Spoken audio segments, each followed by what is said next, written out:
Friends, welcome to this second part of the morning session of our 3-day program here in Stockholm, Sweden. I was talking to you in the morning about the purpose of life, that why are we human beings? And the conclusion I came to was that it is because this is the only form of life in which we have free will. And through free will, we can seek whatever we like. And if we seek our true home, our truth within ourselves, we can find it. And the arrangement we have made in order to work this out is that when we seek in our heart, we find. A perfect living master is a human being just like ourselves. No difference between a perfect living master and ourselves except in his or her awareness. We are only aware of this reality of the physical world, whereas a perfect living master is aware of all the realities that we have created, including the reality of our true home. Not that he can access it, not that he can suddenly go there and find out what's going on. He is there all the time. Indeed, so are we. We are all there all the time. The whole show has taken place in our true home. We never left anybody, anywhere. We just created it. We created all these experiences right there. The journey towards true home is not a real journey in space or time. The journey to our true home is a journey through awareness, through opening up more and more layers of our awareness and discovering that it is a sleep within a sleep within a sleep, a dream within a dream within a dream. When we have several dreams, we don't leave our bed, we still sleep there. We can have one dream, and then in that dream we can go to sleep and have another dream. We wake up from the first and the second dreams, we are back in the same bed where we went to sleep. It's just like that. These are dream worlds that we created, but they become real because we cut off the awareness of our wakeful state. Supposing you are having a dream at night and you are also knowing what the real wakeful state is, the dream will never be real. It will just be a daydream. It will just be thinking about something else. The reality will still be your physical world. But to make a dream real, you must forget your physical world completely. You must change the level of consciousness in order that you are no longer aware of where you are sleeping, which bed you are in, where you are, and then the dream becomes real, and you move around in the dream with a new body. It's the same situation continuously from our true home till this present stage. And there are several levels. The 5 major changes that take place is from our true home, where we are only one consciousness, only one being. We are all only one. We were never separated. We will never be separated. We are still one, but we create a dream that we are many and we are individuals. First dream, and we make it real. That's beautiful, by forgetting we are one. Then we go from the one individuated state, we create another dream, a dream where we can think, where we have a mind, where we have time and space. And in time and space, we create present, past, and future. That's beautiful. And we make it solid by forgetting our own individual self. And we think this is now the real world, the world of time and space and cause and effect, the world of karma, the world of the birth of karma. And we enjoy it. Then we may have another dream from there. And there we feel that no, we have different sense perceptions. We can divide what we want to know into seeing, touching, tasting, smelling, hearing. We separate these perceptions, put another body upon ourselves of perceptions and another dream, but make it real by forgetting all the others. Then we put all the sense perceptions and cover it with a physical body and forget the sense perceptions are separate, forget that the mind was a cover, forget that we were individuated from one single being, and forget the one being, and then we create the real physical world and become a physical real body. We've done a good job. I can't imagine how we could have done better than that. This is perfect. The perfection lies in the fact that we could devolve into all these levels of consciousness, devolve into these levels of creation, and make them all real. We did not create levels of shadows or illusions. We created levels of reality. And to be able to do that, we did a perfect job. The One did the perfect job. And then something in us tells us, there is one, there is something more, and we separate ourselves. We call our own self, our own true self, as someone separate. Call him God, Ishwar, Allah, Parmeshwar. So many names we give to our own self and separate ourselves. And then say, we are in search of God. We are praying to God. Who are we praying to? We are praying to our own true self. We are praying to that which from where the whole creation came place, including this. And the beauty is that the self that was in the One was the same self that was in the individual one. The same self was in the sensory perceptions. The same self today sits in our head. The self never changed. All experiences around the self, the bodies around the self, the costume that we wore for different experiences changed, but the self never changed. If the definition of reality, true definition of reality is that which never changes, then the only thing that has never changed is our own self. The experiencer of all these things has never changed. Everything else has changed. Therefore, nothing else is real except the own self. And to discover that one self, we made a good arrangement that we'll meet in the physical world, nowhere else. And not in the animal kingdom, not in the plant kingdom, not in the flying birds, and nowhere else, not in the angels, not in the higher heavens. Only in one place we kept our mode of going back, a human body with a free will inside the mind, operating in the human body with no knowledge of the future. There's the qualification we require to go back home. To be in a body in which we can think that we have to make decisions, and then to say we want to go back home, and the home is separate from somewhere. God lives there. No, without knowing that God is our own totality of consciousness. We separate, and we have a long way to go. We have to fly from one place to another. We don't fly anywhere. We are there. We awaken again and again. We awaken to a new reality. We awaken again to a higher reality. Ultimately, we awaken to the truth. And then we can recreate the whole thing. But we did some very funny things too, which make us question more about this whole thing.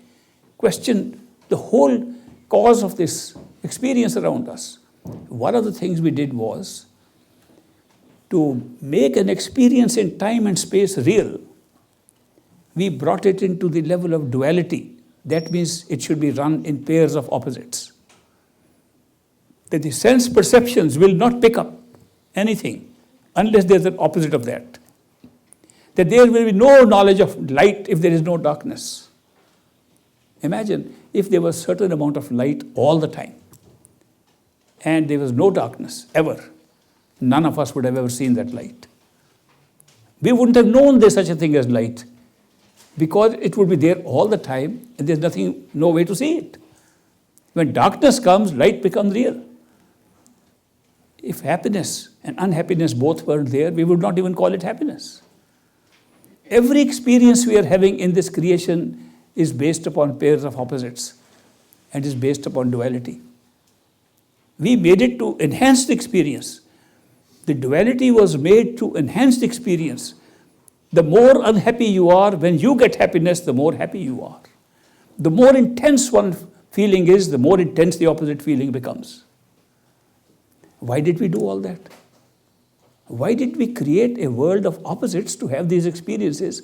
Because we belong to our true home where there is no opposite at all. We created this world of opposites and it became an opposite of the world of no opposites.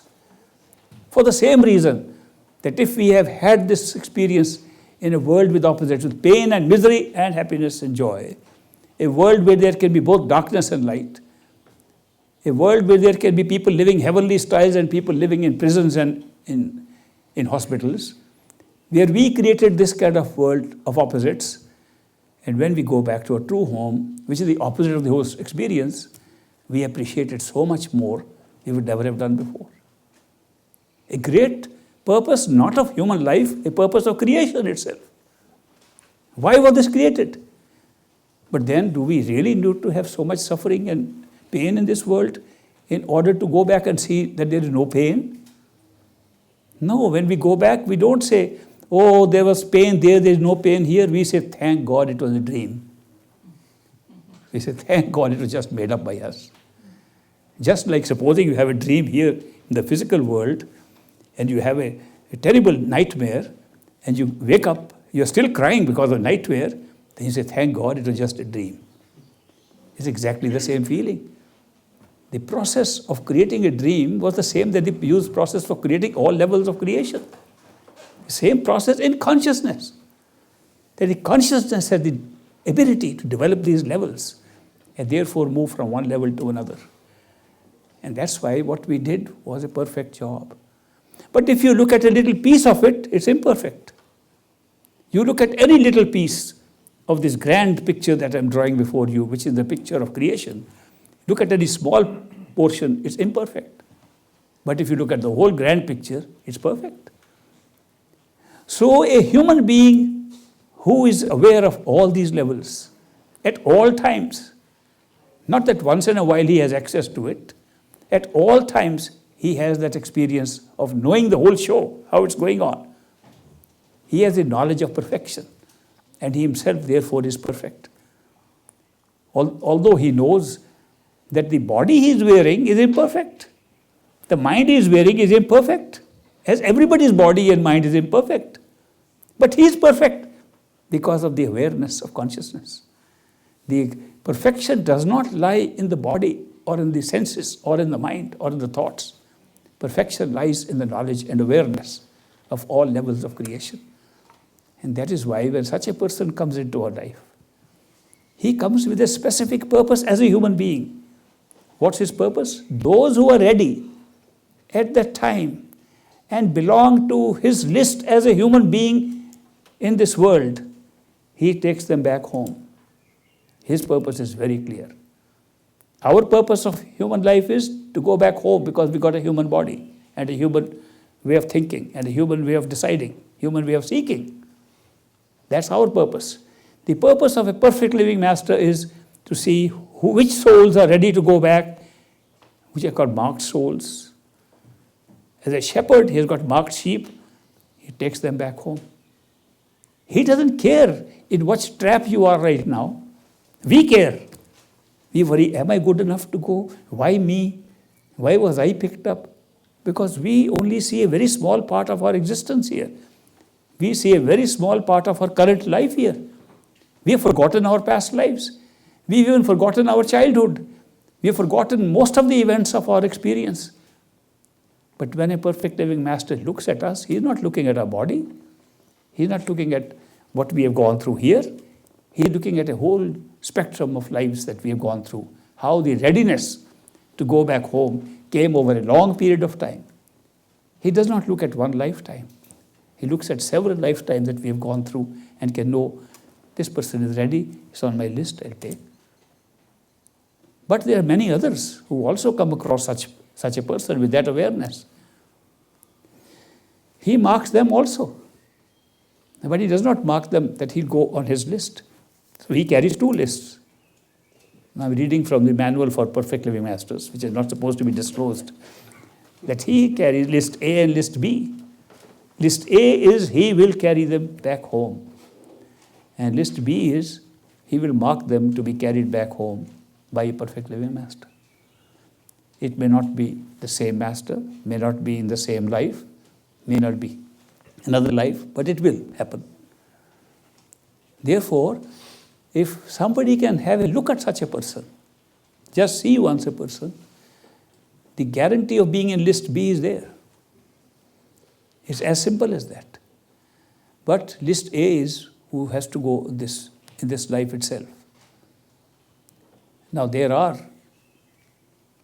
many masters in this world. Most of them are teaching us things which are creating psychic abilities in us. Their knowledge is confined to the psychic powers that exist in us behind our eyes. They talk to us about the 6 levels of energy centers below. All the energy that works to generate this body, create this body, sustain this body, ultimately kill this body, lie within these 6 centers below. They are notionally located at different parts of the body. The lowest chakra being at the rectum, the next higher at the genitals, third one at the navel or the digestive system, next one at the heart, the next higher one at the throat center, and the final one at the eyes, in the 2 eyes in front. These energy centers provide all the energy we have to do anything in life. They are working autonomously. That means we don't have to use our mind to make them run. We don't tell our heart beat. It beats by itself. These are autonomous centers of energy, and we can, using the same process that I was talking to you about earlier of concentrating our attention, we can concentrate our attention on these centers. Each center generates a different experience. And there are some wonderful experiences that you can generate from each center.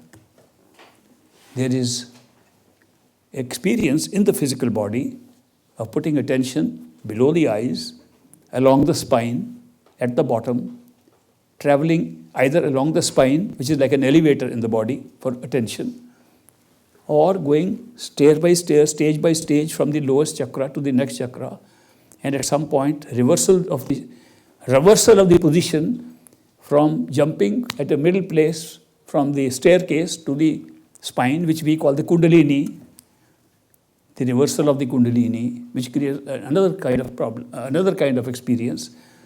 And then we have the heart chakra, from where we can have an out-of-body experience, like we can move out of the body. These kind of psychic experiences, a lot of masters know them. I know in India, there may be several thousand people who have practiced this and can have access to these centers. So they get extraordinary energy.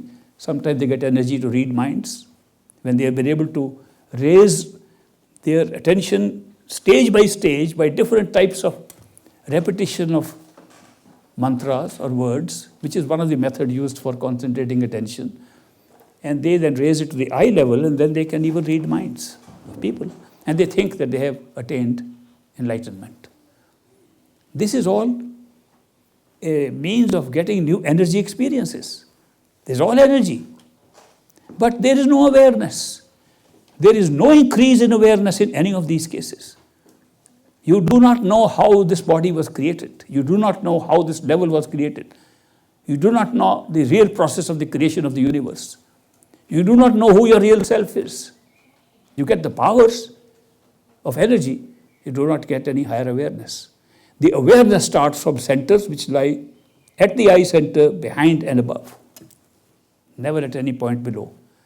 Therefore, when we concentrate our attention, we have a choice.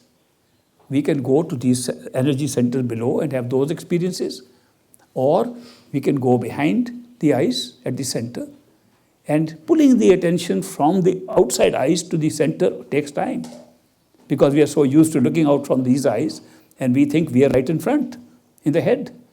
If you have to say, where are you in the head? The first answer will be right in front. And to move to the back through practice takes a little time. But then every time you move, awareness goes up.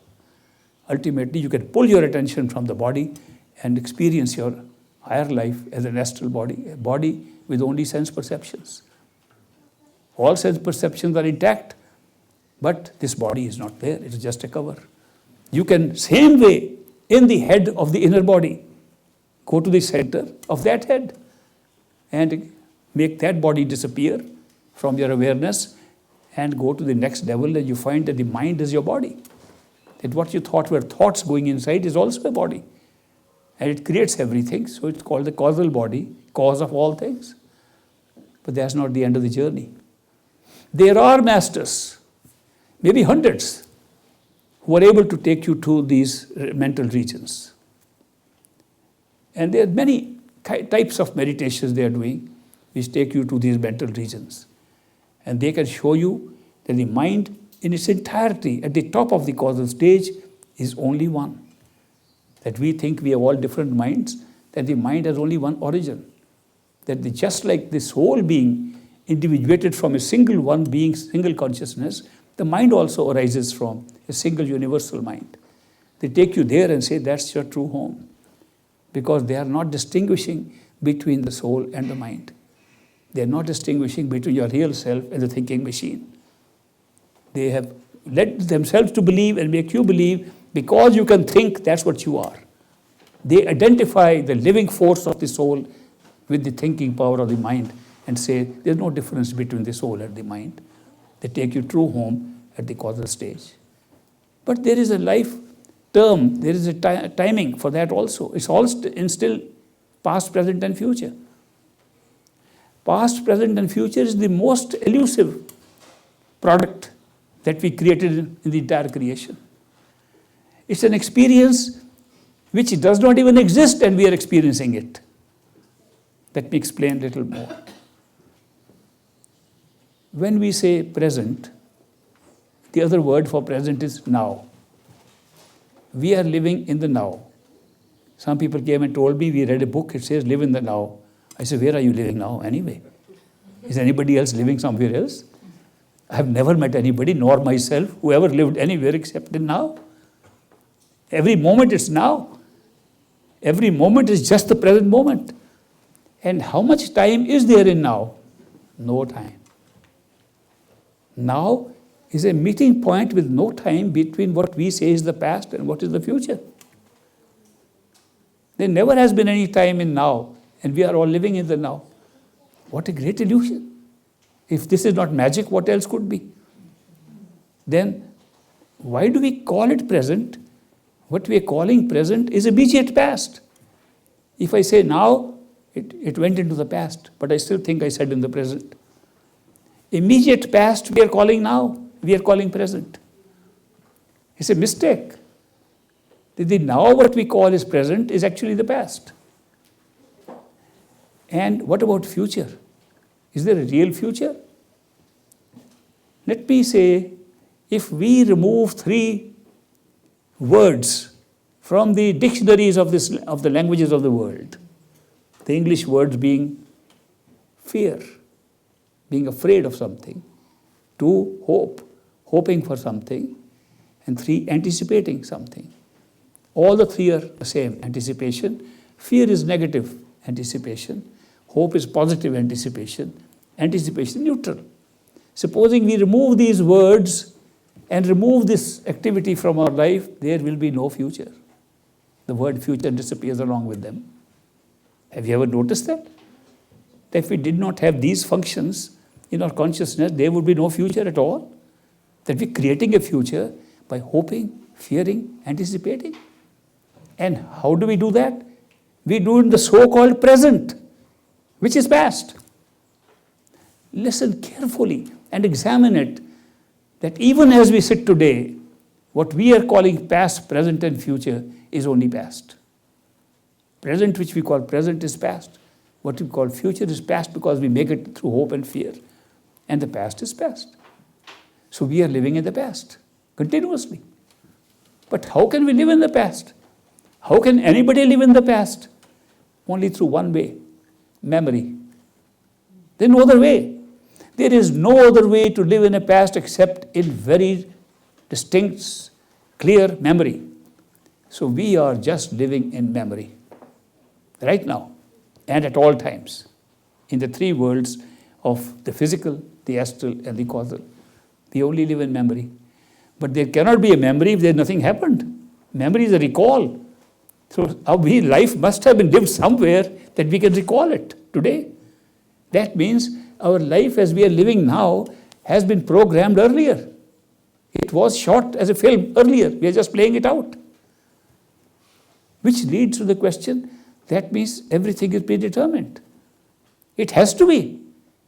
By the very nature of time in which we are living today, this life is not possible unless it was predetermined, pre-recorded earlier, and we play it out because the nature of time is such that now has no time, and the only way to live is in now, which is memory. Therefore, we have to go back to something that was recorded in our memory, and we are seeing it. When do we get an answer to this question? Where was it recorded? Where does it lie? There is no way to find it out while we are sitting here. There is no record available here to say where was it recorded. No matter how many studies we make of the DNA molecule and say everything is already recorded there. But if you do meditation, withdrawal of attention within yourself, and go beyond the astral self, the sensory self, where you can feel, touch, taste, smell, everything, go beyond that one step. Go to the causal region of the mind. You will find that memories were stored, were created first before life was made. That memory is not a recall. Memory is something generated like a DVD. You make a DVD and then come back and play it. We have brought our own DVDs here and we're playing them out and we call it life. We picked up our DVDs. People have mentioned that there are Akashic records, the Akashic or Akashic records existing in the causal plane. And that's where all our destiny is written. Sure, that's where all the DVDs are stored. We picked up one DVD from there and brought it into life, and that's working out. DVD contains nothing but a set of memories to recall and live like it is real life.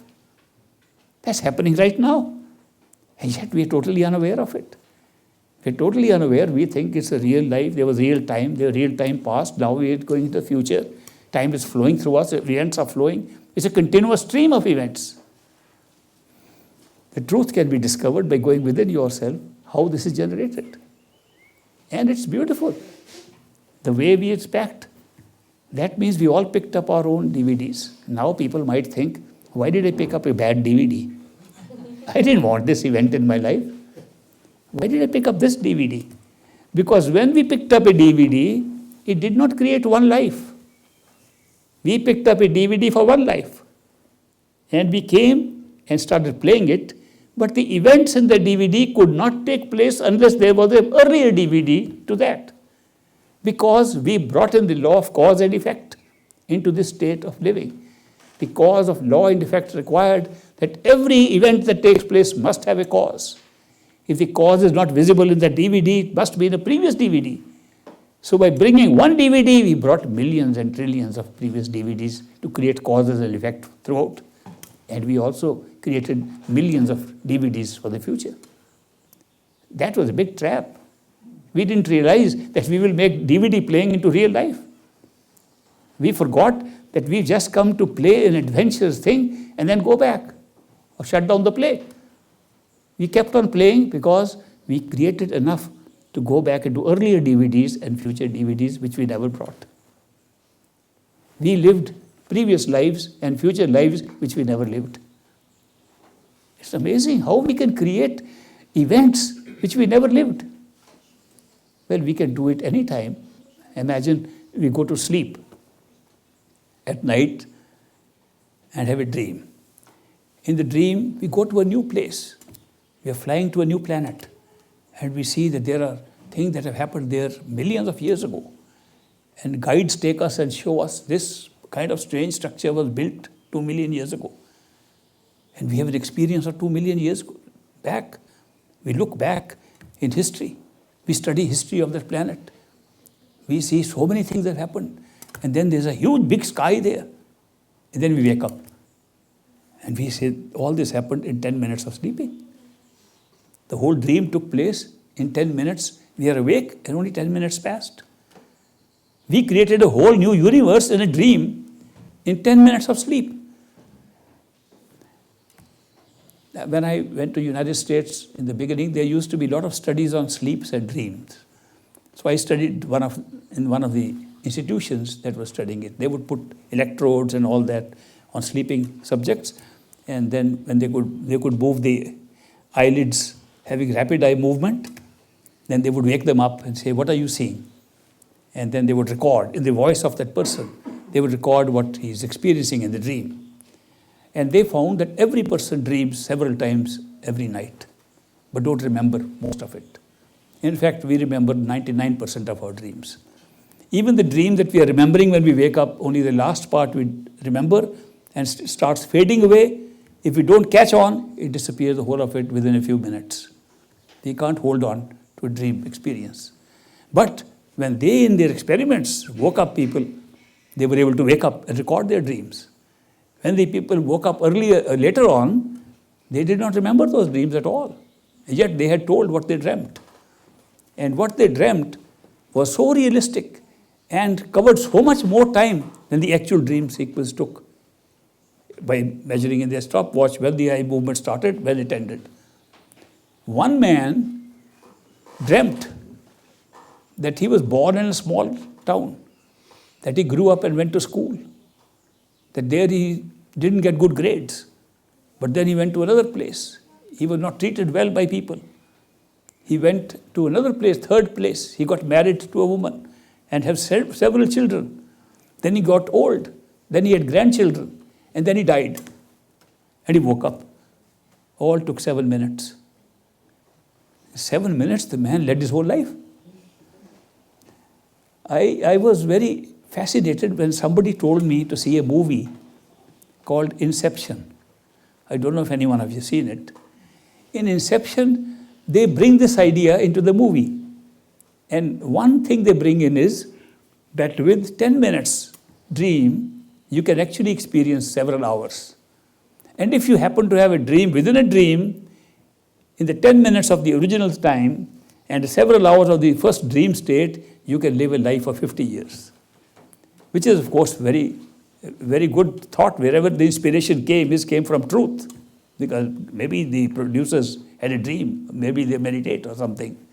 But they were able to bring out that the time frame is quite different in the wakeful state, in the other states. The time frame is also completely different in the higher levels of consciousness. So time is a very great feature, and the differential in time is one of the ways to judge where a person has gone. How many dreams within dreams you've got will extend the time into a lifetime. That was in the movie, they only went into 3 levels of dreams. And I thought to myself, but we have gone into 6 levels of dreams right now. So naturally, we made it not only a life, but we made it into millions of lives in a single moment, somewhere else where we are awake, really awake, where we really belong. Therefore, when we find that time is created like this, does time change when we raise our level of consciousness? For example, in a dream, we extend our time because we jump from one scene to another and think that the whole time has flown. We jump one place to another. In a dream, you could be here in Stockholm, and the next moment you could be in New York, and you think it's natural. Nobody has ever questioned in a dream, how could I be in New York when I was just in Stockholm? In a dream, it looks natural. If it happened in physical life, you'll wonder it's a miracle.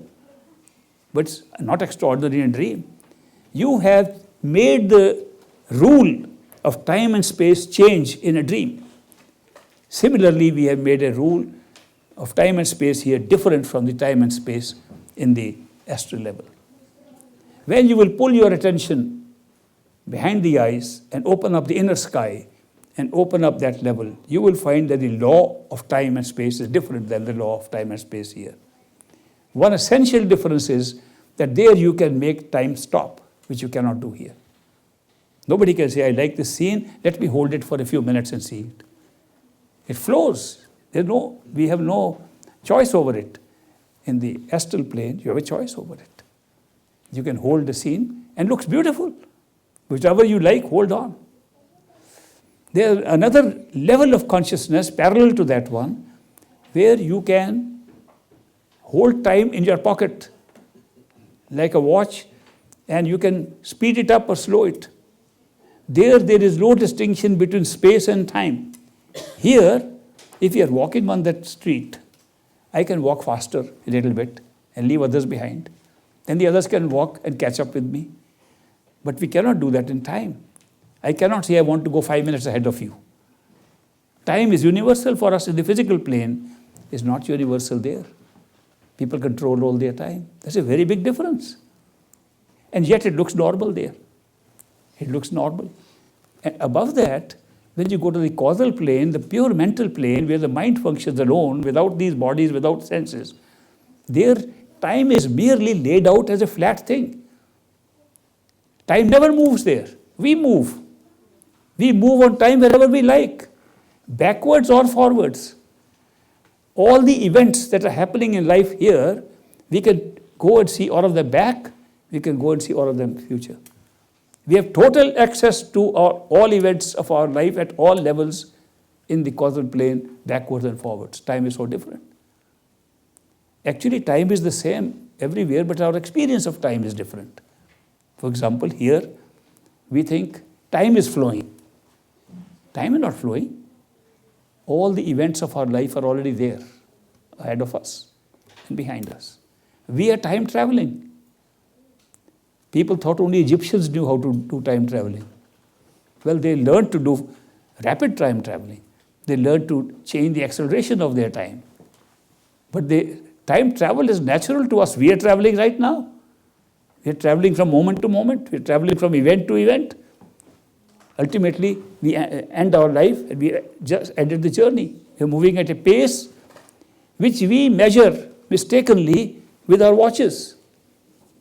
Supposing you are in good company and having good time, and you think, well, about 15 minutes have passed, and it will be 1 minute, 2 minutes. You say, an hour we have been sitting here? No, you've been sitting 2 hours because you're having good time. Then you have a bad time, or you're meditating. It's not a bad time, but it's in the beginning. You're struggling in meditation.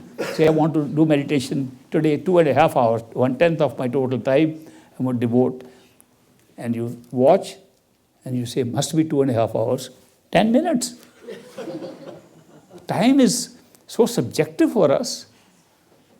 A friend of mine invited me to San Francisco once, and he said, oh, I'm very happy you meditate regularly, and I do sometimes. Today we'll meditate together.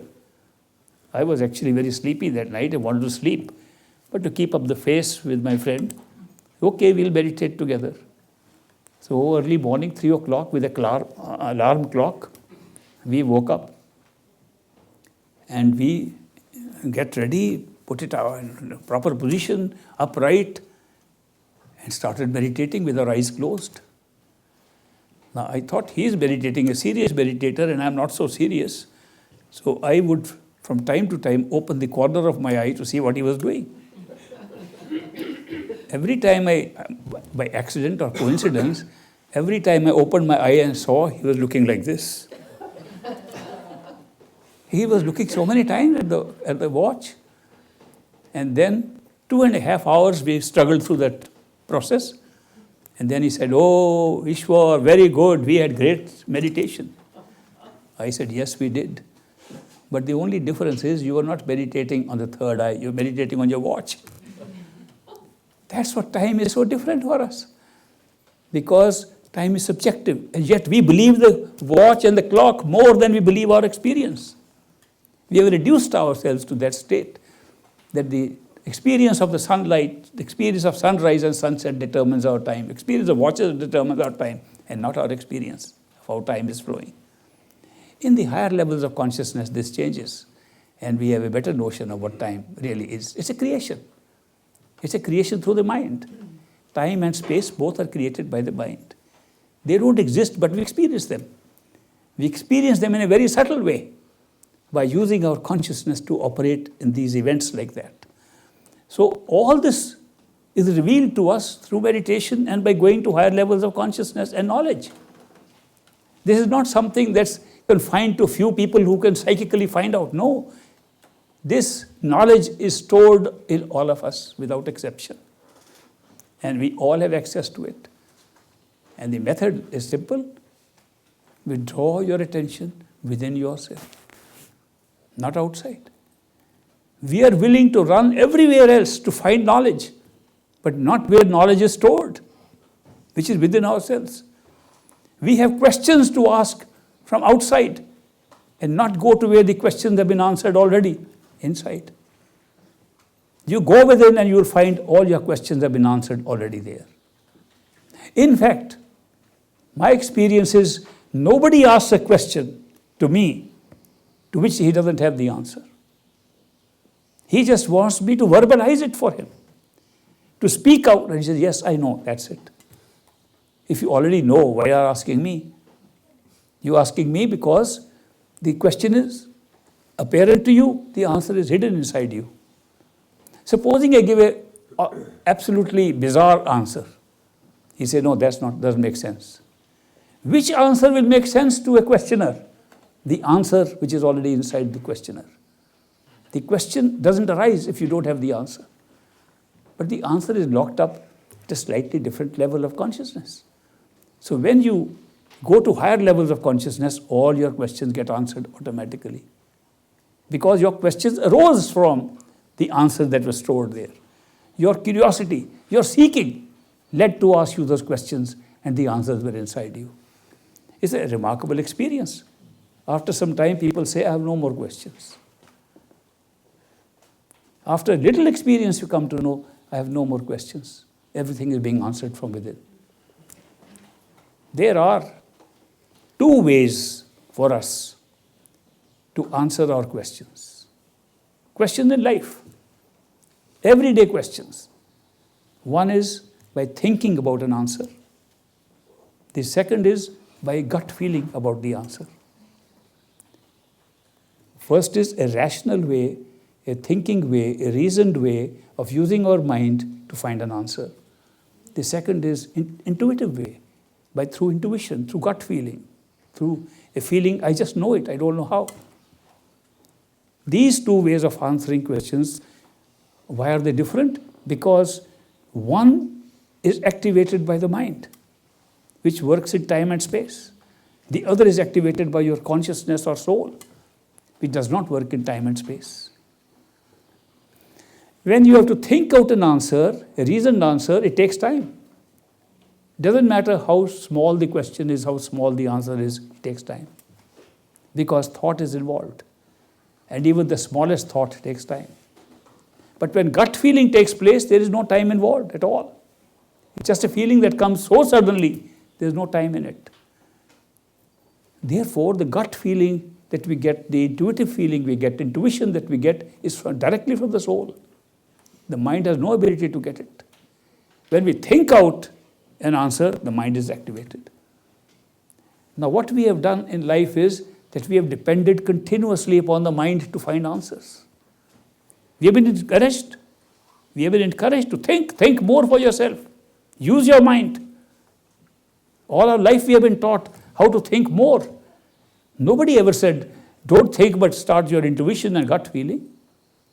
Therefore, we have practiced thinking more than anything else. So we think about everything. And thinking leads to very often confusion. Because the more we think, the more options spring up. If a person comes to me and says, oh, I'm very certain about something, I say, let's think about it a little more. And after 10 minutes, we are both confused. Thinking is not a process that solves problems. Thinking is that raises more issues, brings up more facts in front of us, which we didn't know. Intuitive answers are very different. Intuitive answers don't come from what your question in front is. Intuitive answers come from all the wisdom you have accumulated over several lifetimes. And the gut feeling operates from there because that is registered from the soul, not from the mind. But what do we do? Even after hearing that intuition is a better way to make decisions, we still want to think and make decisions. And when we think, then we say, oh, I made a mistake. Why? Because I didn't see that earlier. Very often, our intellectual and reasoned thinking and reasoned answers go wrong because we discover we didn't have full facts. That new data springs up all the time and demolishes the answer we found by thinking. Intuitive doesn't go that way. At the end, we say, I should have gone with my gut feeling. I've heard this all over the world saying this. Then why don't we practice living by a gut feeling? What is the function of the mind and the function of our soul? The basic function of the mind is to think and find ways of doing what your soul wants. That's what the mind was supposed to do. Mind was supposed to be of service to us. The mind was given as a beautiful, wonderful slave to us, to work things out and communicate, use language, use process of writing and speaking, use processing data, insight, make out means of implementing your purpose in life. Mind was supposed to be for these things. What did we do? We started asking the mind what to do. The mind has become our master and we become its slave. It's the reverse. We were supposed to be the master to use our mind, but we are being used by the mind today. We reverse the position. Therefore, intuition comes from the soul and is this voice of the master. And the thinking process is the voice of the slave. The master should give instruction to the slave what it should think. The gut feeling should be a decision-making thing, and the thinking should be how to implement that decision. Just try this little restructuring of your life will go up immediately. You will put your horse in front of the cart. Right now the cart is in front of the horse. You just straighten out this, that we were supposed to make our own decisions intuitively and make the mind implement those decisions and find ways to do it in this world. This is not something spiritual I'm talking of worldly activities here. Just make that switch and you see the difference. But the mind will always argue as if it is something that's sitting inside our head teaching us what to do. We want to go with a gut feeling. Mind says, no, how can you be sure? Is it a gut feeling? It can create doubt right there. But that's the function of the mind. We trained it to do that, to be a skeptic. Nothing in us was a skeptic to start with. We were believers, seekers, believers. And the mind made us skeptics. Oh, how can you be sure? This is dangerous. Maybe this will lead you to hell. Maybe the devil you are talking to. It can create so many things in our head and sway us away from our truth. But when we go with our own feeling in the soul, we go right. Mind should be used for the purpose it was given to us. Also remember that the power of speech, the power of using language and words is being used through it. The soul never speaks. The soul listens and the mind speaks. When we want to speak, we use the mind. When we want to write, we use the mind. When we want to communicate, we use the mind. But we don't use the mind to find out what we are listening. Listener is ourself. You will notice when we get time, and I want you to do a little practical meditation with me. How many of you would be interested in practical meditation? Okay, we'll do that. When we do that, you will find how to distinguish between your soul and your mind. You will see the soul will be listening all the time, the mind will be speaking all the time. Very big distinction. Even in the head, even in thoughts. When the mind speaks in the head, a thought comes. Who listens? You listen. Yourself listens. That's your soul. The listener is the soul, the speaker is the mind. And because of this, we have an easy way to practice meditation then. Then we know how to use the mind and how to be ourselves. It's a big thing. Many people who are properly instructed how to meditate make this mistake of not realizing that the mind is only a speaker, that the listener is important, that spiritual progress does not take place by speaking more, by thinking more. It takes place by listening more. The more you are a listener, the more advantage you have to making progress on the spiritual path. So these are some of the experiences I wanted to share with you. It's not based on books. Maybe books contain these. I am not a very well-read person, by the way. In fact, in the half my life, I didn't read many books. I started reading books only when I went to United States, because there they ask questions from the books. You are saying this, where does it come in the book? Show me. So then I had to take the book and read it and show them on which page it exists. For example, I told them that in the beginning of my initiation in meditation, when I was very young, I had a problem. I didn't know where the third eye center is. I didn't know how to concentrate there. I was sitting in a physical body and trying to meditate, and I was always remaining in the physical body because I didn't know where to concentrate. When they said, concentrate behind the eyes, do this, I would put all the pressure on my eyes to see where I have to go in. Somebody said, oh, you have to roll the eyes backwards. I tried to roll my eyes backwards. That's very, very difficult to roll these eyes to see what is inside. I was making all kinds of these mistakes. So I went to my master, great master, Hazur Maharaj Baba Sawan Singh, whose picture you see here. I went to him and I said, I've been trying this meditation for so long, but this is such a difficult thing to find out where one should sit. He said, there is nothing to do with the body. That practice has nothing to do with the body. I said, but you always say, go behind these eyes, go inside the head. He said, that's only a starting point, a notional point. What you have to do is to imagine. Well, you can imagine you are standing there, you can imagine you are here, imagine you are inside. And he gave me a very practical tip. He raised his finger, he said, can you imagine, he said, asked me to raise, I said yes. Can you imagine you are sitting on top with no weight on your finger? I can imagine I am there.